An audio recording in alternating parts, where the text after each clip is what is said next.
লগে মই ইতিমধ্যে বনমন্ত্ৰী চন্দ্ৰমোহন পাটোৱাৰী ডাঙৰীয়াক কৈছো যে আজি আমি 940 গৰাকী নৱনিযুক্ত ফৰেষ্ট গাৰ্ডৰ আজি আমি ইয়াতে পাছিং আউট পেৰেডত উপস্থিত আছো। অহা ফেব্ৰুৱাৰী মাহৰ ভিতৰত আৰু 600 নতুন ফৰেষ্ট প্ৰটেকশ্যনত নতুন জোৱানত নিযুক্তিৰ প্ৰক্ৰিয়া আমি আৰম্ভ। নমস্কাৰ, খুলুমবাই কাৰ্ডম, কি খবৰ?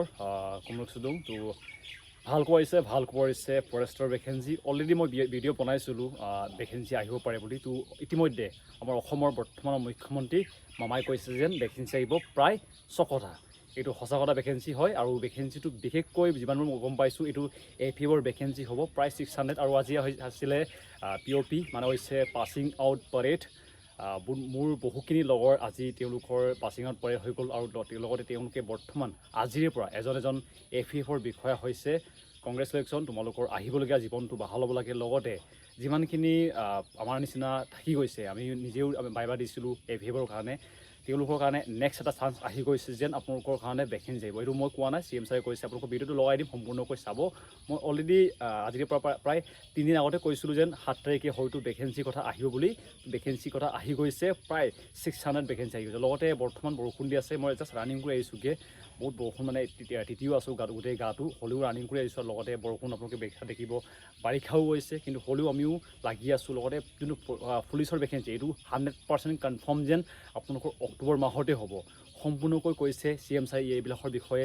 আপোনালোকে যদি ভিডিঅ'টো বিলিভ নকৰে, বহুতে কৈ থাকে ফেক চেক বুলি কৈতো, তো আজিৰ ভিডিঅ' হয়। আজি আপোনালোকে যদি চাব ইচ্ছা আছে তেওঁৰ ইউটিউব চেনেল লগতে আপোনালোকৰ তেওঁৰ ফেচবুকত গৈ পিনি চাব পাৰিব। মই ভিডিঅ'টো সম্পূৰ্ণকৈ লগাই দিম বাৰু, আপোনালোকে চাব পাৰিব। কিন্তু তেওঁ ভিডিঅ'টো প্ৰায় 2 ঘণ্টাৰ ওপৰ আছিলে, এইটো কাৰণে 2 ঘণ্টাটো মই লগাব নোৱাৰিম। যোনটো ইম্পৰ্টেণ্ট ক্লিপ আছে এইটো ক্লিপটো লগাই দিছোঁ, সম্পূৰ্ণকৈ চাব। লগতে যিমানখিনি ফৰেষ্ট গাৰ্ড, লগতে ফৰেষ্টৰ গেট 1, তাৰপিছত আপোনালোকৰ AFF নাপালে তেওঁলোকৰ কাৰণে নেক্সট এটা চান্স আহিছে যেন আপোনালোকৰ কাৰণে ভেকেঞ্চি আহিব। এইটো ফেব্ৰুৱাৰীত আহিব। লগতে যোনটো পুলিচৰ ভেকেঞ্চিটো এইটো অক্টোবৰৰ পৰা 100% কনফাৰ্ম হ'ব। যোনে বৰ্তমান এটা অলপ কনফিউজ লাগি আছে, নাই ইলেকশ্যন আছে, আমুক আছে, হয়তো নহ'ব, হয়তো হ'ব। তো তেওঁলোকক কৈছোঁ যেন আপোনালোকৰ এটা চান্স, এটা মই ভিডিঅ'টো কৈছিলোঁ যেন বহুতে ক'ব আজিৰে পৰা প্ৰায় 2 মাহৰ পিছত ক'ব যেন আমি কষ্ট কৰি পালোঁ, আৰু বহুতে ক'ব আমি কষ্ট কৰিব লাগিছিল।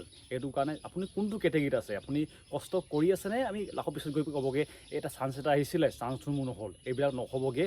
চান্স আহিছে, চান্সটো লৈ লওক। আমিও লাগি আছোঁ, আপোনালোকে ভাবে আমাক দেখিছে একদম গোটেই গা শুকাই গৈছে, কিন্তু হ'লেও আমি কষ্ট কৰিছোঁ। তেতিয়া আপোনালোকৰ ভিডিঅ'টো লগাই দিছোঁ। লগতে তেনে একচাম সাহসী আৰু শক্তিশালী যুৱকে আজি অসম পুলিচত নিযুক্তিৰ বাবে প্ৰযত্ন কৰি আছে।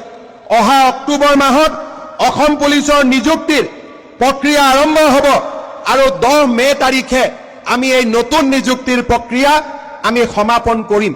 তাৰ লগে লগে মই ইতিমধ্যে বনমন্ত্ৰী চন্দ্ৰমোহন পাটোৱাৰী ডাঙৰীয়াক কৈছো যে আজি আমি 940 গৰাকী নৱনিযুক্ত ফৰেষ্ট গাৰ্ডৰ আজি আমি ইয়াতে পাছিং আউট পেৰেডত উপস্থিত আছো।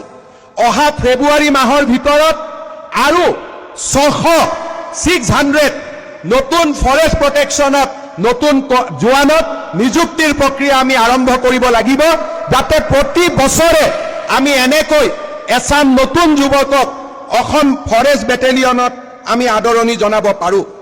আজি আমি লাচিত বৰফুকন